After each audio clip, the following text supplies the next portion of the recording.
শীত বাড়ার সঙ্গে সঙ্গে বাড়ছে ঠান্ডাজনিত নানা রোগের প্রকোপ। এ বিষয়ে বিস্তারিত জানতে ফেনী জেনারেল হাসপাতালে আছেন রিপোর্টার আতিয়া সজল। সরাসরি চলে যাচ্ছি তার কাছে। সজল,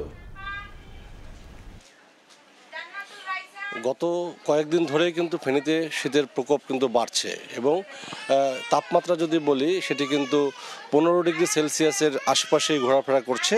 আজও 15 ডিগ্রি সেলসিয়াসের মতো তাপমাত্রা বিরাজমান হয়ে রয়েছে জেলায়।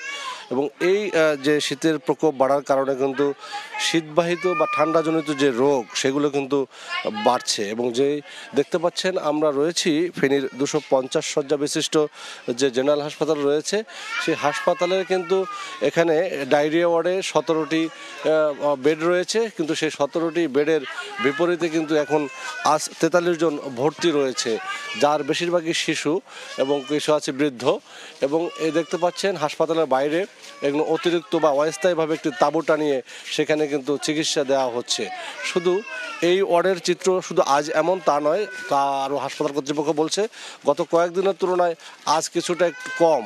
সেই ক্ষেত্রে কিন্তু আরও গত 2-1 দিনের আগে কিন্তু আরও বেশি ছিল। সব মিলেই কিন্তু আমরা দেখেছি যে আমরা এই হাসপাতালে অন্যান্য যে ওয়ার্ডগুলো রয়েছে তার চিত্র যদি আপনাদেরকে একটু বলি, সেখানে মেডিসিন ওয়ার্ডে রয়েছে 24টি শয্যা। সেই 24টি শয্যায় কিন্তু ভর্তি রয়েছে আজ 64 জন।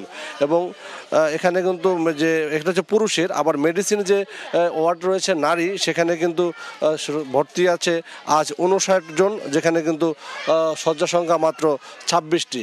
এমনি করে কিন্তু হাসপাতালের প্রত্যেকটি সেক্টরে বা প্রত্যেকটি বিভাগেই কিন্তু আমরা দেখেছি ধারণ ক্ষমতার কয়েক গুণ রোগী এখানে আজ চিকিৎসা নিচ্ছে। ঠিক আপনাকে যদি বলি, হাসপাতালটি কিন্তু আসলে যে শয্যা সংখ্যা সেই তুলনায় কিন্তু চিকিৎসক বা জনবল এমনিতেই সংকট।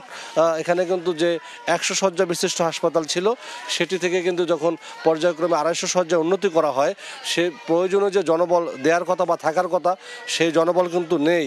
এই হাসপাতালটা নিজেই রুগ্ন, তারপর আবার এই রোগীর চাপ সামলাতে কিন্তু হিমশিম খাচ্ছে।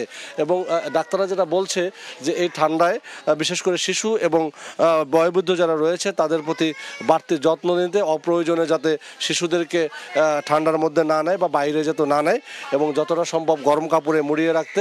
এবং বয়োবৃদ্ধ যারা রয়েছেন তাদেরও কিন্তু আসলে বয়স বাড়লে যেন রোগ প্রতিরোধ ক্ষমতা কমে, সেজন্য তাদের প্রতিও বাড়তি যত্ন নিতে বা খেয়াল রাখতে ডাক্তাররা পরামর্শ দিয়ে যাচ্ছেন। এবং আবহাওয়ার যে অবস্থা সেটা কিন্তু আরও কয়েকদিন এভাবে থাকতে পারে। এই ছিল আমার কাছে ফেনীর সদর হাসপাতাল থেকে ঠান্ডাজনিত রোগের যে রোগী বেড়েছে তার সবশেষ অবস্থা। এতক্ষণ সরাসরি যুক্ত ছিলাম ফেনী থেকে, বিস্তারিত জানাচ্ছিলেন সহকর্মী আতিয়া সজল।